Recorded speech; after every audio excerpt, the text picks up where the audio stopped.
श्री राधे राधे दोस्तों, आपका मेरे चैनल श्री जी में स्वागत है। हम आपको वैशाख मास की कथा सुना रहे हैं। आज 10 अप्रैल 2026 है। आज हम आपको वैशाख मास की 8वें अध्याय की कथा सुनाएंगे। तो बोले विष्णु भगवान की जय हो। आज के इस 8वें अध्याय में आप शंख, व्याध, संवाद और व्याध के पूर्व जन्म का वृतांत सुनेंगे। चलिए शुरू करते हैं।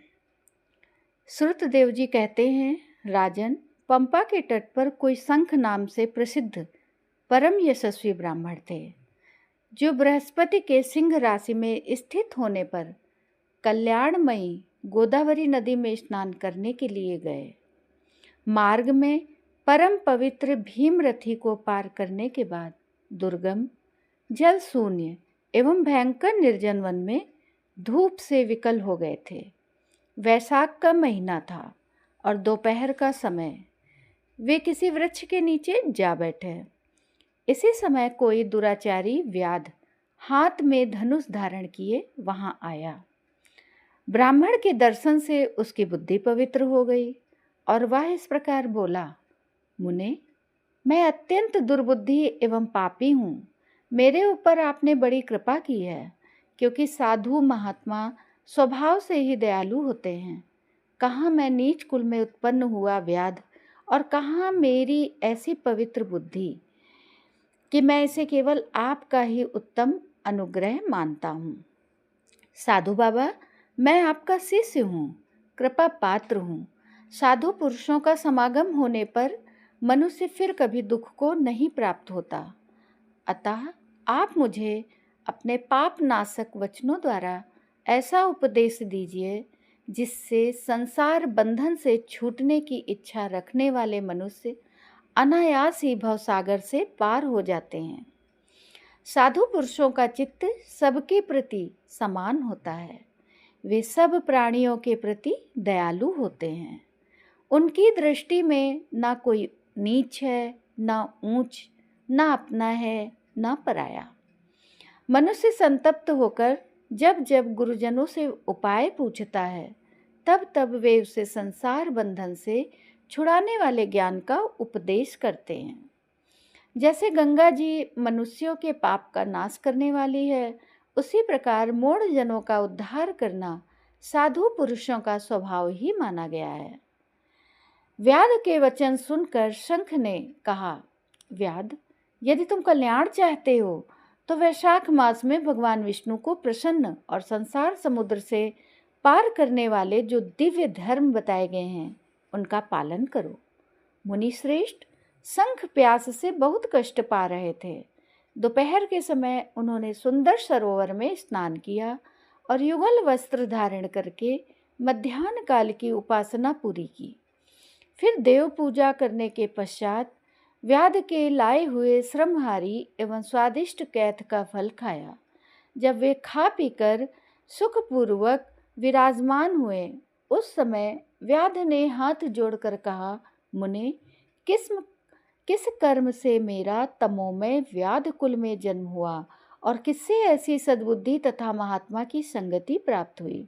प्रभु, यदि आप ठीक समझे तो मैंने जो कुछ पूछा है वह तथा अन्य जानने योग्य बातें भी मुझसे कहिए। शंख बोले, पूर्व जन्म में तुम वेदों के पारंगत विद्वान ब्राह्मण थे। साकल्य नगर में तुम्हारा जन्म हुआ था। तुम्हारा गोत्र श्रीवत्स नाम स्तंभ था। उस समय तुम बड़े तेजस्वी समझे जाते थे, किंतु आगे चलकर किसी वैश्या में तुम्हारी आसक्ति हो गई। उसके संग दोष से तुमने नित्य कर्मों को त्याग दिया और शूद्र की भांति घर आकर रहने लगे। यद्यपि तुम सदाचारी, शून्य, दुष्ट तथा धर्म कर्मों के त्यागी थे, तो भी उस समय तुम्हारी ब्राह्मणी पत्नी कांतिमती ने वैश्या सहित तुम्हारी सेवा की। वह सदा तुम्हारा प्रिय करने में लगी रहती थी। वह तुम दोनों के पैर धोती, दोनों की आज्ञा का पालन करती और दोनों से नीचे आसन पर सोती थी। इस प्रकार वेश्या सहित पति की सेवा करती हुई उस दुखनी ब्राह्मणी का इस भूतल पर बहुत समय बीत गया।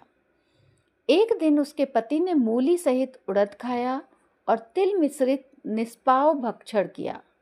उस अपथ्य भोजन से उसका मुंह पेट चलने लगा और उसे बड़ा भयंकर भगंदर रोग हो गया।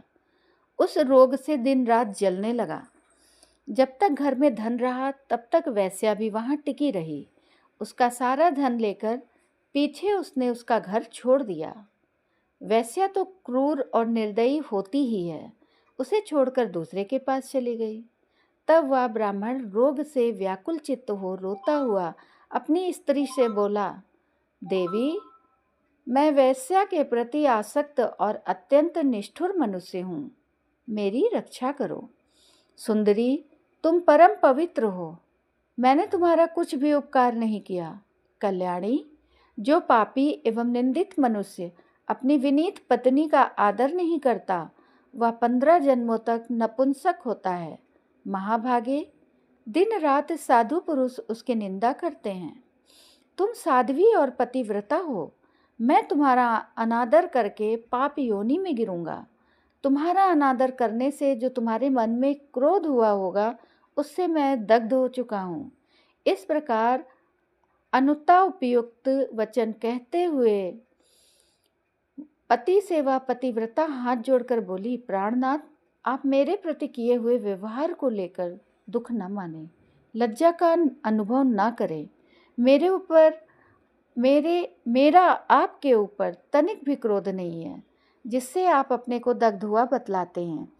पूर्व जन्म में किए हुए पाप ही इस जन्म में दुख रूप होकर आते हैं। जो उन दुखों को धैर्यपूर्वक सहन करती है, वह स्त्री साध्वी मानी जाती है और वही पुरुष श्रेष्ठ समझा जाता है। वह उत्तम वर्ण वाली स्त्री अपने पिता और भाइयों से धन मांग कर लाई और उसी से पति का पालन करने लगी। उसने अपने स्वामी को साक्षात क्षीर सागर निवासी विष्णु ही माना। वह दिन रात पति के मलमूत्र साफ करती और उसके शरीर में पड़े हुए कष्टदायक कीड़ों को धीरे धीरे नख से खींच कर निकालती थी। ब्राह्मणी न रात में सोती थी और न दिन में।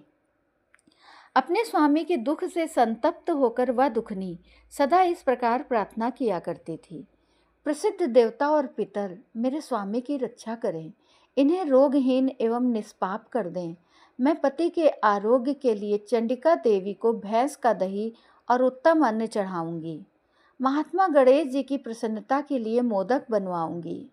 10 शनिवारों का उपवास करूंगी तथा मीठा और घी नहीं खाऊंगी। मेरे पति रोगहीन होकर 100 वर्ष जीवें। इस प्रकार वह देवी प्रतिदिन देवताओं से प्रार्थना करती थी। उन्हीं दिनों कोई देवल नामक महात्मा वहां आए। वैशाख मास में धूप से पीड़ित हो सायंकाल के समय उस ब्राह्मण के घर में उन्होंने पदार्पण किया। ब्राह्मणी ने महात्मा के चरण धोकर उस जल को मस्तक पर चढ़ाया और धूप से कष्ट पाए हुए महात्मा को पीने के लिए शरबत दिया। प्रातःकाल सूर्योदय होने पर मुनि जैसे आए थे वैसे चले गए। तदंतर थोड़े ही समय में उस ब्राह्मण को सान्निपात हो गया। ब्राह्मणी सोंठ, मिर्च और पीपल लेकर जब उसके मुंह में डालने लगी, तब उसने पत्नी की अंगुली काट ली। उसके दोनों दांत सहसा सट गए और ब्राह्मणी की अंगुली का वह कोमल खंड उसके मुंह में ही रह गया। अंगुली काटकर उस वेश्या का ही चिंतन करता हुआ वह ब्राह्मण मर गया। तब उसकी पत्नी कांतिमती ने कंगन बेचकर बहुत सा ईंधन खरीदा और चिता बनाकर वह साध्वी पति के साथ उसमें जा बैठी। उसने पति के रोगी शरीर का गाढ़ आलिंगन करके उसके साथ अपने आप को भी चिता में जला दिया। शरीर त्याग कर वह सहसा भगवान विष्णु के धाम में चली गई। उसने वैशाख मास में जो देवल मुनि को शरबत पिलाया था और उनके चरणोदक को शीश पर चढ़ाया था, इससे उसको योगी गम्य परम पद की प्राप्ति हुई। तुमने अनंत काल में वेश्या का चिंतन करते हुए शरीर का त्याग किया था, इसलिए इस घोर व्याधि के शरीर में आए हो और हिंसा में आसक्त हो, सबको उद्वेग में डाला करते हो। तुमने वैशाख मास में मुनि को शरबत देने के लिए ब्राह्मणी को अनुमति दी थी। उसी पुण्य से आज व्याध होने पर भी तुम्हें सब सुखों के एकमात्र साधन धर्म विषयक प्रश्न पूछने के लिए उत्तम बुद्धि प्राप्त हुई है। तुमने जो सब पापों को हरने वाले मुनि के चरणोदक को सिर पर धारण किया था, उसी का ये फल है कि वन में तुम्हें मेरा संग मिला। इस प्रकार से ये 8वें अध्याय की कथा यहीं पर समाप्त होती है। तो बोलिए विष्णु भगवान की जय हो। और आपको ये अध्याय अच्छा लगा हो, हमारे ये महात्म जो मास महीने की वैशाख मास की जो हम कथा आपको सुना रहे हैं, अगर आपको वो ज़रा भी अच्छी लगी हो तो मेरे चैनल को सब्सक्राइब करिए और कमेंट करिए, शेयर भी करिए। तो धन्यवाद दोस्तों, राधे राधे। आगे की अध्याय 9 हम अगले दिन यानी 11 अप्रैल को कथा सुनाएंगे।